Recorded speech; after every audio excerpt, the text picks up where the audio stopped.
What's going on, everybody? Welcome back to OverTakes. This is Misfit, and today we are talking about Week 1 in the Overwatch League. We're finally here, guys. We've waited 7 months for this. The season's finally starting, and we're going to preview the matches on this episode. We're going to talk about Thursday and Friday.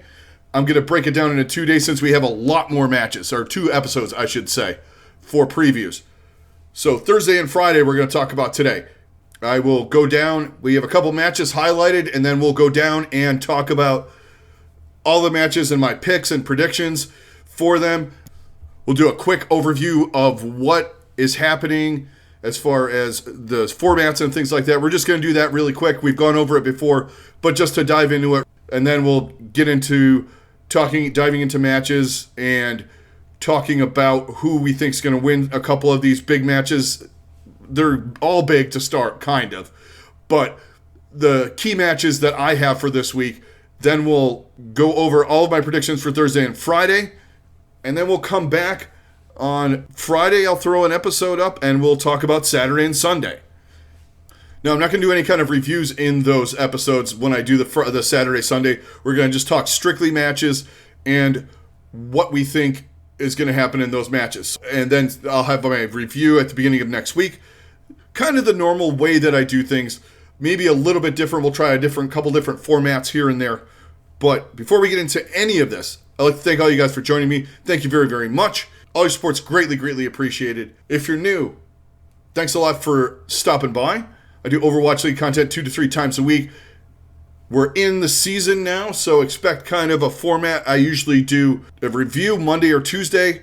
We'll have those up depending on my personal schedule, and I will have previews up for the Thursday, Friday games Thursday morning, and the Saturday, Sunday games will be up on Saturday morning. There's also the off chance that I do, because we have the situation in the East right now, I do a separate East episode because of the amount of games that are going to happen in the first 2 weeks of that. We might have to do that because they're doubling up, basically running 4 weeks of matches into 2 or 3. So I just might separately upload something with that because that's going to be a lot. That's a lot of matches. All right, so let's talk quickly. Let's get into the format. All right, we know the breakdown. We have 7 teams in the East, 13 teams in the West. Everybody's playing 24 games. We have the tournament cycles at the end of each 4-week run, starting with the kickoff clash.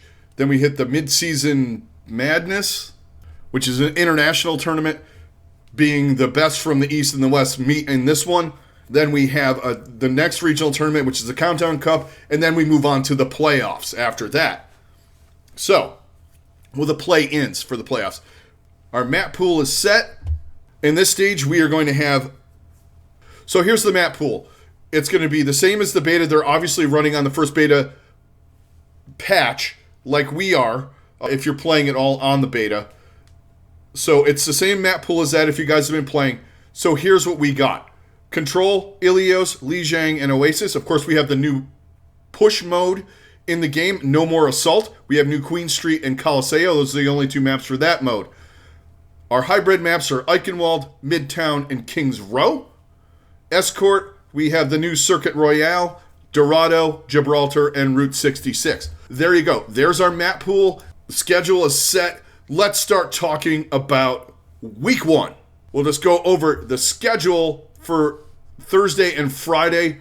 Now, we have to remember, guys, and I had said it earlier, no East games for the first 2 weeks. They pick back up on the 20th to the 22nd. They're going to start later over there, which is a little bit of an advantage, but they also have to play double the amount of games.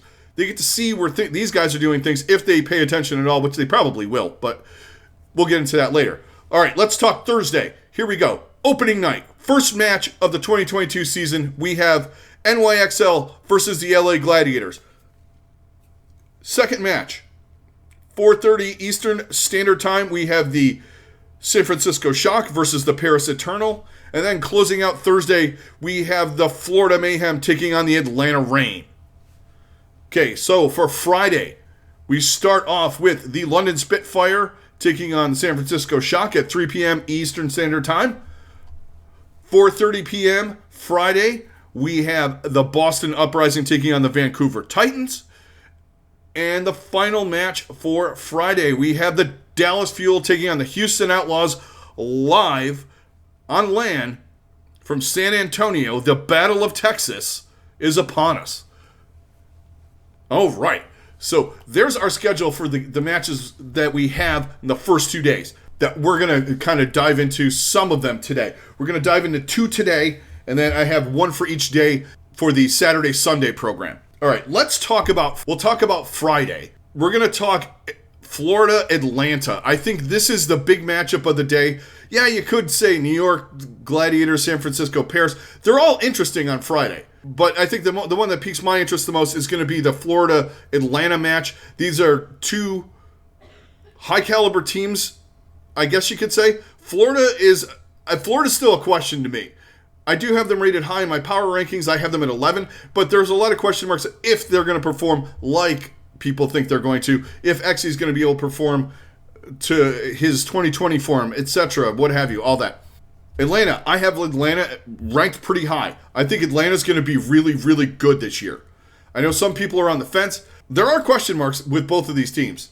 I do feel that Atlanta has a distinct advantage in this right now. And most of that is tank line and Gator and Hawk, depending on what they run. See, this is where we get into fun stuff. We don't know what's actually going to happen. Yeah, we've heard Doomfist Rush. We've heard Doomfist Dive. We've heard Rush with using Reinhardt.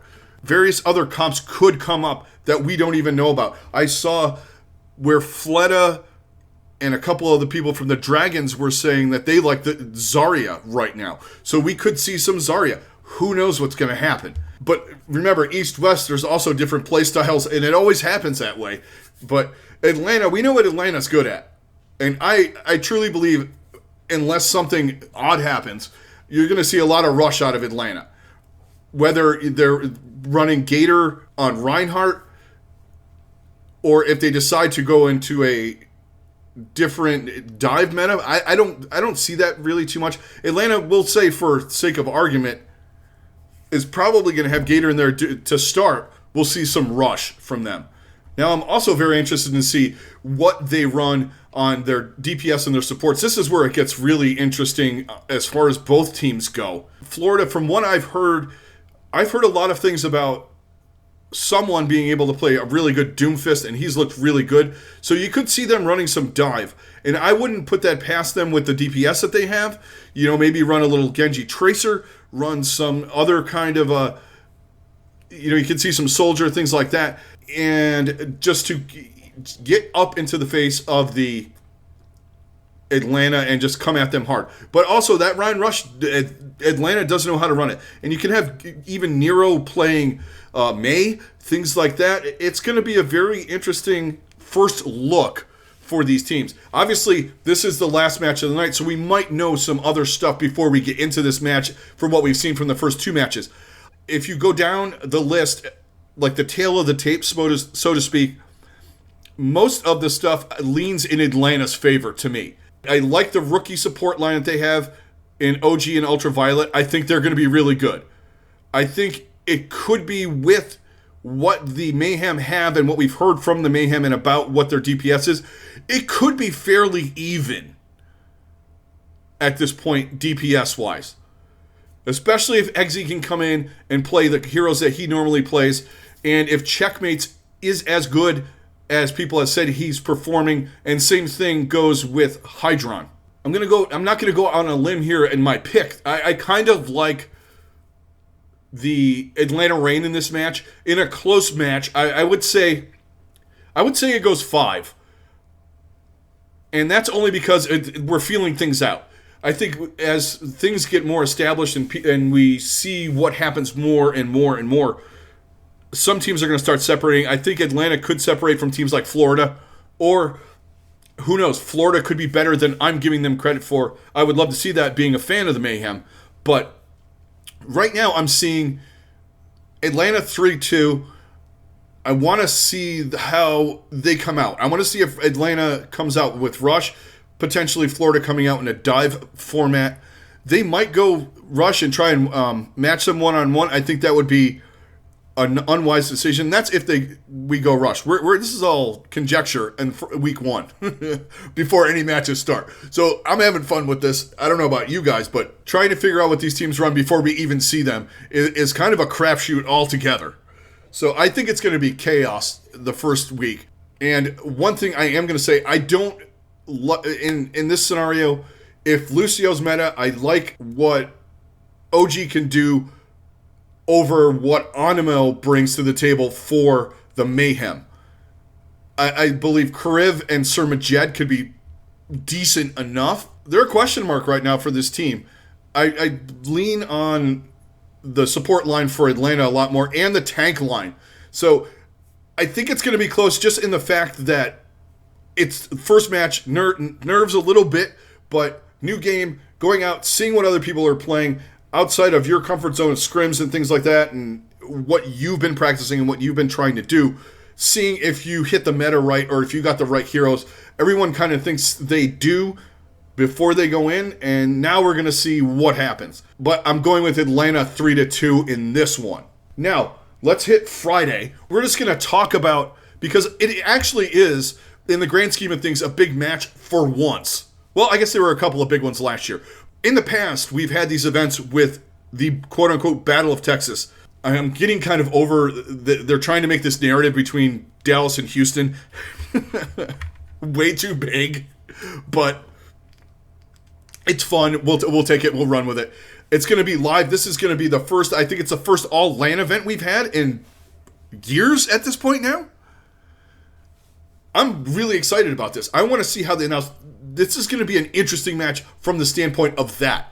Now, you guys have to take into consideration, there are guys in this league, especially like on Dallas, and a lot of the guys on Houston too, honestly, if you really want to get down to it, that have not played on LAN yet in professional Overwatch. So this is going to be an experience. Not only that, they're playing on LAN in front of a bunch of fans. Sold out, I'm sure. This is going to be intimidating to a lot of players. Some of them are going to suck it up. Sparkle, guys like Sparkle, they love this shit. You know, Dallas did play to home events, but they didn't play against the other team on the same stage. There's a difference. When you got all of your fans there cheering you on, and you're just kind of like up there doing that, yeah, it's a thing. Now you're playing on LAN. You're not playing online. I think this is going to make a difference for some of these matches that we have live if they run, more than, and in these tournaments too. We're going to see a lot different attitude and things come out of these matches than we saw in the last 2 years where, yes, they were in Hawaii last year. A couple of teams played on stages, I believe, in the East, like Shanghai and stuff like that.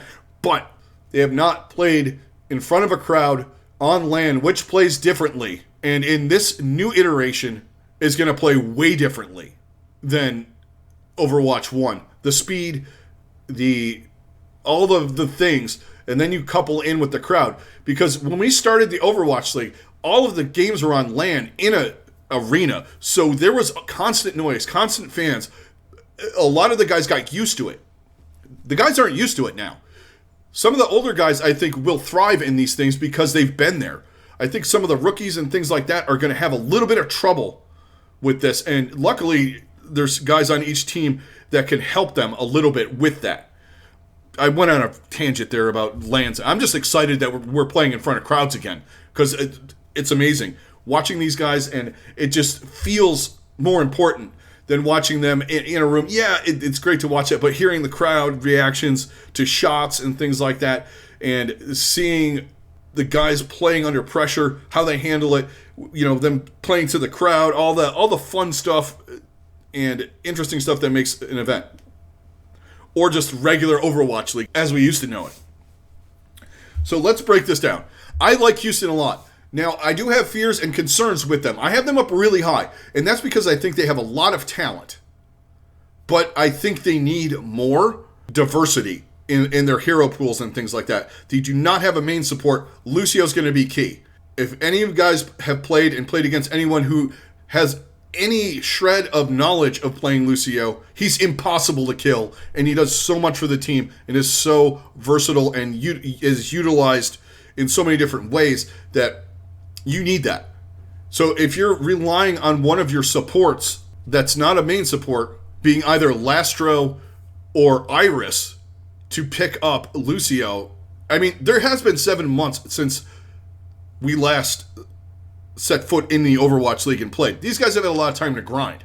But I don't think a lot of people put a lot of stock in. Everyone was saying double flex support. Then all of a sudden, people started going, Lucio's going to be important. So they don't have a Lucio player, at least that has shown, been in contenders or even in the Overwatch League at a minimal level. So you got that going in. Dallas, obviously, is fine. Yes, they have a rookie, but it's better than a guy who has just started grinding Lucio, in my opinion. If you're going to go on that route as main support. You also have Fielder, fantastic. I think this, since we're on the support line, I do lean on Dallas because those guys are fantastic. I do think Iris and Blastro are really good, but it's going to be interesting to see if they just go flat double flex support and forget about Lucio, and if they do some kind of dive scenario, because they do have, now the other elephant in the room is Piggy's the only tank. So unless he's picked up Reinhardt, you're going in either a dive direction or you're going to kind of do a poke thing with Sigma. So, maybe they run Sigma, you have a BAP and Moira, or BAP and Anna, something like that, where you get value out of the heals and you just kind of slowly churn out. Maybe you run a Widow and a Soldier, you do a double hit scan kind of scenario. But there's a lot of different ways. Obviously, you can go straight dive. You have Dante and Pelican, and you do things like that. Maybe you run Sombra Genji. There's a lot of ways to go. You're pigeonholing yourself into a very small window when you don't have both sides of the tanks covered at an expert level. Yeah, he could pick up Reinhardt, but I'm not convinced that it's going to do good against somebody like Fearless. If you have Fearless in there and they're running Rush, which they like to run. Are they going to do it like they did last year? Probably not, because they have hit scans and they have the utilities to do other things. But why would you not run Doha and Sparkle? I'm all over the yard, guys. I understand this. But on the tank thing with Piggy, I don't think he doesn't match up against Fearless if they run Rush. And Hanbin's better than him overall, in general, if Dallas is running off tanks. I think Dallas, as much as I love Houston this year, right now, if I go down, it's close DPS-wise. And most of that is Pelican carried Atlanta a lot last year. And I do think Dante is very good. I think they're covered. And Merritt is going to be very good as well this year. It's going to be interesting, like I said with the Atlanta-Florida match. Knowing what's going on is going to be a crapshoot, kind of. And seeing how teams come out, what they do. You never know. Fearless could come out and play Doomfist and just own kids. Or they put Sparkle in there and have him own people on Doomfist and run Edison and Doha. You don't know what's going to happen. There's a lot of scenarios that can happen, and it's going to be fantastic. But back to the match. I really like Dallas in this one. Dallas is going to have an advantage in two of the key components, I think, which are tank and support, mostly because you have a main support. I like Dallas in this one 3-1. I think the crowd's going to be split because it's in San Antonio. It's not in Dallas or Houston. So you're going to get fan bases, and even if when they do them, you get a lot of Houston fans and you get a lot of Dallas fans mingling. It's fantastic because it's fun to watch, and they have a rivalry going. The fans do, at least. So that's just good enough. It's better than it used to be when there were two shit teams battling each other out and they were trying to promote this. At least these teams are good now. But I like Dallas 3-1 in this. Those are my two key matchups for the Thursday and Friday matches. Now let's go down and do our predictions, and I'll give you my picks for the Thursday and Friday games all the way down. All right, so let's start on Thursday. We're going to go first match of the Overwatch League 2022 season. Thursday, May 5th at 3 p.m. Eastern Standard Time. I'm going to take the LA Gladiators over the NYXL 3-0. Next match, we have the San Francisco Shock taking on the Paris Eternal. I like San Francisco in this one 3-1. All right, we already talked about this match Thursday at 6 p.m. We have Florida taking on Atlanta. I like Atlanta in this one in a close one, 3-2. Let's move into Friday. First match on Friday, we have the London Spitfire taking on the San Francisco Shock. I like San Francisco 3-0. Next match on the list, we have the Boston Uprising taking on the Vancouver Titans. I will take Boston 3-1 over Vancouver. And for the last match of Friday and the Friday and Saturday games, we have Dallas and Houston, and I gave you my prediction on that one already. Dallas 3-1. Okay, so that wraps up my Thursday, Friday preview for week 1 of the Overwatch League. Stay tuned on Saturday morning when I will have my Saturday and Sunday match previews going up. But that's going to do it for this episode, guys. The season's finally here. We're getting things rolling. I'm hyped. I'm ready to go, ready to start watching some Overwatch League again and see what these guys do with this beta. That's also another fun angle on this. We get to see what the pros do on this in this first iteration with the beta. There is a patch coming out. I don't know if they're running in the Overwatch League. I believe it's coming out on Thursday, so probably not, unless they already gave them the patch. We'll see what happens with that. But that's going to do it, guys. Thanks a lot for joining me. All of you guys that have been supporting me, thank you very, very much. It's greatly, greatly appreciated, whether you've been here for one day or the 5 years since I started this. If you're new and made it all the way to the end of the video, thank you very much. If you could hit a like, hit a subscribe, that would help me out a lot. That would be greatly, greatly appreciated. This is Misfit. I'm out. Everybody stay safe. Have a good rest of your day, and I will talk to you on the next one.